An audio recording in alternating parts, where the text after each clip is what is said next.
अखिलेश यादव ने कल जब इंडिया अलायंस के पूरे चुनाव आयोग के खिलाफ आंदोलन के बीच एक बैरिकेडिंग से छलांग लगाई तो लोगों ने कहा कि दो लड़कों की जोड़ी अब यूपी में भी नहीं बल्कि दिल्ली में भी अपना पूरा दमखम दिखा रही है।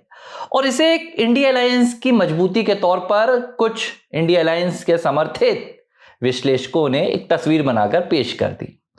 लेकिन ठीक एक दिन पहले अखिलेश यादव ने जो तंज कसकर राहुल गांधी को और राहुल गांधी के मुद्दे को सीधे तौर पर नकार दिया, वो तस्वीर आपको शायद नहीं दिखाई गई।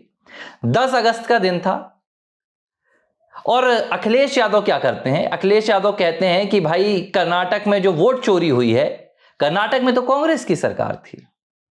अखिलेश यादव कहते हैं कि जिन कर्मचारियों ने, जिन अधिकारियों ने ये वोट चोरी करवाई है, कर्नाटक की सरकार के अधिकारी हैं, कांग्रेस की सरकार के अधिकारी हैं। तो भाई अगर कांग्रेस को लगता है कि वोट चोरी हुई है तो अब तक कार्रवाई क्यों नहीं हो रही है? यह सवाल सत्ता पक्ष भी उठाने में कहीं ना कहीं पीछे हट गया, जो सवाल अखिलेश यादव ने उठा दिया। भाजपा ने, हालांकि भाजपा ने कहा, कई बार कहा भाजपा ने कि भाई कर्नाटक में तो विधानसभा चुनाव में आपकी सरकार चुनकर आई है, उसके बाद लोकसभा चुनाव हुए हैं। लेकिन यह वाला सवाल सत्ता पक्ष ने भी नहीं कहा था कि अब तक कार्रवाई क्यों नहीं हुई है, सब कुछ तो आपके हाथों में है। लेकिन अखिलेश यादव ने यह सवाल उठा दिया। अब देखिए, यह अलग बात है कि अखिलेश यादव ने यह सवाल भूल से उठाया, नादानी से उठाया, या उत्तर प्रदेश में कांग्रेस को कमजोर करने के बहुत बड़े और बहुत सुलझे सोचे समझे इरादे के साथ उठाया। अखिलेश यादव दिल्ली में राहुल गांधी के आंदोलन में भी शामिल हुए। जो 300 विपक्षी सांसदों का एक बेड़ा, अच्छा आप एक बात और देखिए, ये इंडिया अलायंस वाले जनता की आंखों में कितनी धूल झोंकने की कोशिश करते हैं कि इन्होंने जनता को यह बताया कि 300 सांसद जा रहे हैं। अब आपको लग रहा होगा कि ये 300 का आंकड़ा क्या है? देश की जनता की आंखों में एक धूल झोंकने की कोशिश की जा रही है कि विपक्ष के पास बहुमत है, विपक्ष के पास समर्थन है। एक तरफ राहुल भाई साहब ये गिना रहे हैं कि सरकार चुनी हुई नहीं है, चोरी की है, दूसरी तरफ ये बार बार जनता के मन में डाल रहे हैं, कानों में डाल रहे हैं कि 300 सांसद है हमारे पास। अरे भाई ये तो बताओ कि 300 सांसद कहां कहां के हैं? लोकसभा के हैं, राज्यसभा के हैं, कहां कहां के हैं? तो 300 सांसदों का कल जो बेड़ा गया था, अखिलेश यादव उसमें भी शामिल थे। और अखिलेश यादव की वो तस्वीरें सोशल मीडिया पर छाई रही, कूद छलांग लगा रहे हैं, ऐसा लग रहा है कि अखिलेश यादव ओलंपिक की छलांग लगा रहे हैं, कूद गए बैरिकेडिंग से। भाई कानून की जो व्यवस्था होती है, जो संविधान की व्यवस्था होती है, उसको तोड़ने में, उसको कूदने में, लांघने में तो विपक्ष सबसे आगे है। संसद से लेकर सड़क तक विपक्ष का एक ही काम है, कूदो बैरिकेडिंग से, तोड़ो पुलिस प्रशासन को। तो अखिलेश यादव कूद गए। तो इसकी जो तस्वीर वामपंथियों ने दिखाई, विपक्षी दलों के समर्थितों ने दिखाई, उन्होंने कहा कि अखिलेश यादव और राहुल गांधी दो लड़कों की मजबूत जोड़ी। लेकिन उससे पहले अखिलेश यादव ने बड़े बारीकी से राहुल गांधी के इस पूरे मुद्दे को दरकिनार कर दिया, क्योंकि अखिलेश यादव को यह बात पता है कि अगर राहुल गांधी की लोकप्रियता में इजाफा हो गया इस मुद्दे की बदौलत, तो भाई मेरी राजनीति तो उत्तर प्रदेश की है, मैं तो दिल्ली की राजनीति भी नहीं करता हूं। 2027 में उत्तर प्रदेश में विधानसभा चुनाव है, 6 सीटें मेरी पहले ही खा गए हैं भैया राहुल गांधी, और अब विधानसभा चुनाव में भी लड़ने की पूरी कवायद शुरू कर चुके हैं। तो तंज कसा अखिलेश यादव ने, और तंज कसते हुए ये बताने की कोशिश की उन्होंने कि भैया चोट यहां पहुंचाइए। उन्होंने कहा कि अगर अभी तक कर्नाटक में या यूपी में ये हुआ होता, कर्नाटक में हुआ है, अगर यूपी में हुआ होता तो हमने तो उन अधिकारियों पर कार्रवाई कर दी होती। और जब अखिलेश यादव ये सवाल उठा रहे थे तो मैंने भी सोचा, भाई बात तो सही है।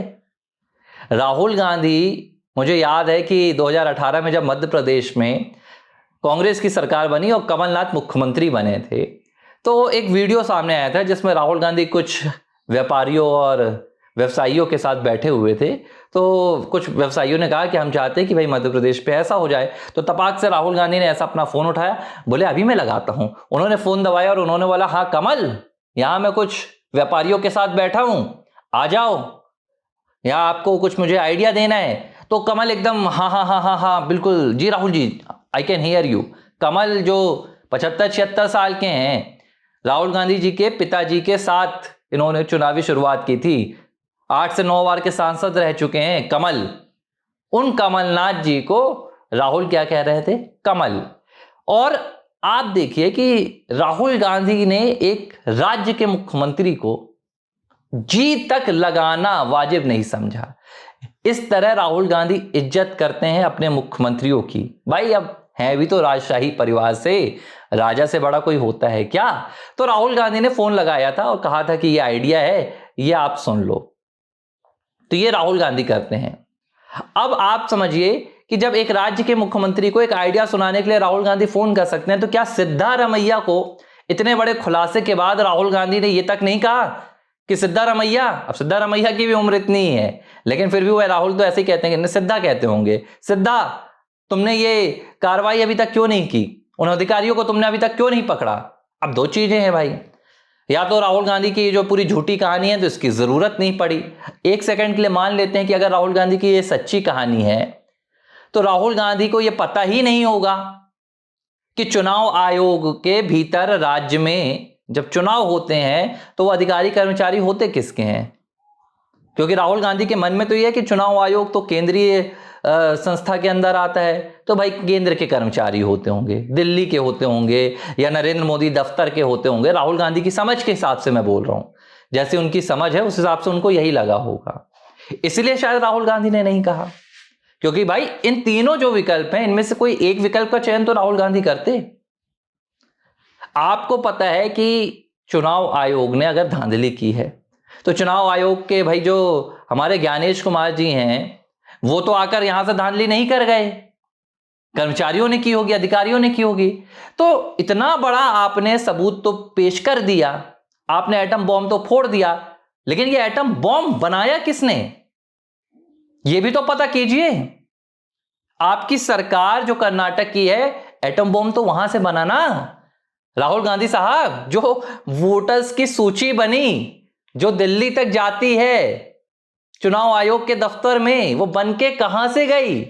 वो बनाने वाला कौन था? वो बनाने वाली तो सिद्धारमैया सरकार के शासकीय कर्मचारी होते हैं, बीएलओ होते हैं, शिक्षक होते हैं, बाबू होते हैं। तो भाई अभी तक सरकार क्या कर रही है? किसी को भी कटघरे में आपने खड़ा नहीं किया। आपने कटघरे में खड़ा कर दिया बेचारे आदित्य श्रीवास्तव को, जो लखनऊ के हैं। अब अखिलेश यादव को चिंता सताई जा रही है, मालूम है उत्तर प्रदेश में योगी आदित्यनाथ इसको मुद्दा बना ही लेंगे कि लखनऊ वालों को ऐसा बदनाम कर रहे राहुल गांधी। वो आदित्य श्रीवास्तव भैया लखनऊ में काम करते थे, फिर मुंबई में काम करने लगे, फिर बेंगलुरु में चले गए। राहुल गांधी ने उन्हें फर्जी मतदाता बता दिया, खुद की नागरिकता भी तय नहीं हो पा रही है कहां के हैं, और भारत के एक सामान्य मतदाता को फर्जी बता रहे हैं। इस तरह तो राहुल गांधी का खेल है। तो इस खेल को एक्सपोज करने का काम अखिलेश यादव कर रहे हैं।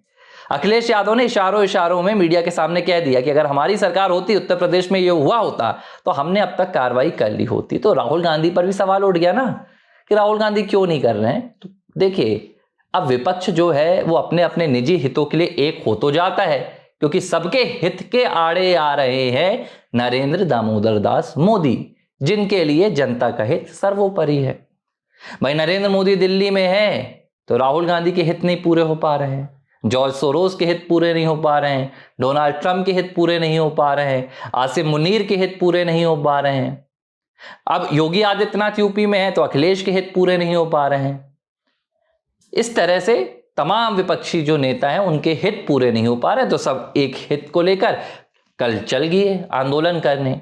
लेकिन इनको सबको पता है कि भाई अपना अपना भी तो देखना है। तो अखिलेश यादव ने बीच से थोड़ा सा इशारा कर दिया कि भैया राहुल गांधी को इस पे भी घेरो, झूठी है पूरी कहानी। अखिलेश यादव ने इशारा कर दिया कि बीजेपी वालों पीछे मत हटो, जोरदार तरीके से लपेटो। यह है विपक्ष की असलियत, यह है विपक्ष की सच्चाई कि ये एक साथ जिस पर आंदोलन करते हैं उसी पर अलग अलग राय देते हैं। क्योंकि जो स्क्रिप्ट लिखी जाती है ना, वो स्क्रिप्ट ऐसी ही लिखी जाती है, किसी ने पढ़ा किसी ने नहीं पढ़ा। अखिलेश यादव संसद में खड़े होकर कहते हैं मैं कभी भी इस देश की ईवीएम पर भरोसा नहीं करूंगा अगर 80 से 80 सीटें भी जीत कर आ जाऊं। उन्हीं अखिलेश यादव के पिताजी माननीय मुलायम सिंह यादव जी भरी संसद में कहकर जाते हैं कि प्रधानमंत्री जी आप एक बार फिर से प्रधानमंत्री बनिए 2019 में। ये तो है भाई, ये है अखिलेश यादव। अरे आप ईवीएम पे क्या, आप तो अपने पिता पर भरोसा नहीं करते थे, उनकी गद्दी आपने छीन ली थी, किसको नहीं पता है। अब देखिए बात ये है कि कुछ जो आज के नए मतदाता हैं, मतलब जिनका जन्म मान लीजिए आपकी 18 साल पहले हुआ है, वो अभी अभी युवा है, उन्होंने वो पुरानी तस्वीरें नहीं देखी जब भरे मंच पर अपने पिता का माइक छीन लेना, अपने चाचा को अखिलेश यादव के द्वारा अपमानित करना, बेइज्जत करना। ये तस्वीर आप देखेंगे ना तो आप 700 साल पीछे चले जाएंगे, 700 साल पहले, यानी कि मुगलों के काल में। और वो तस्वीर आपको नजर आएगी कि सत्ता के लिए अपने पिता को काटना, अपने पिता को मारना, इस तरह की बातें जब होती थी वही अखिलेश यादव करते थे। और आज ये जनता के बीच जाते हैं और लोकतंत्र की दुहाई देते हैं। अरे राहुल गांधी साहब, अगर आपके आरोपों में इतनी सच्चाई है तो सरकार आपकी, सत्ता आपकी कर्नाटक में, लगाइए आप जांच, लगा दीजिए आप पूरी अपनी एजेंसीज को। आप तो बस सड़कों पर आकर हल्ला गुल्ला कर रहे हैं, आप तो बस मजाक बनाकर रख रहे हैं लोकतंत्र का। अरे आप लीडर ऑफ ऑपोजिशन हैं, थोड़ी तो गरिमा रखिए। अखिलेश यादव ही आपकी पोल खोल रहे हैं, उनसे तो तालमेल बैठा लीजिए। कभी अखिलेश के साथ होते हैं, कभी अखिलेश के खिलाफ होते हैं। आपस में दो लोग मिलकर बात नहीं कर पाते, बात करने जाते हैं 150 करोड़ की जनता की। देखिए इस तरह की तस्वीरें अच्छी नहीं लगती हैं। विपक्ष के नेता होने के चलते जनता आपसे अपेक्षा करती है कि आप उनके लिए भी तो आवाज उठाइए। और यहां पर आज जो अखिलेश यादव ने कह दिया है, राहुल गांधी को सरेआम देश की जनता के सामने उन्होंने एक्सपोज कर कर रख दिया है। ABC हिंदी न्यूज, आज ही जुड़िए हर खबर के साथ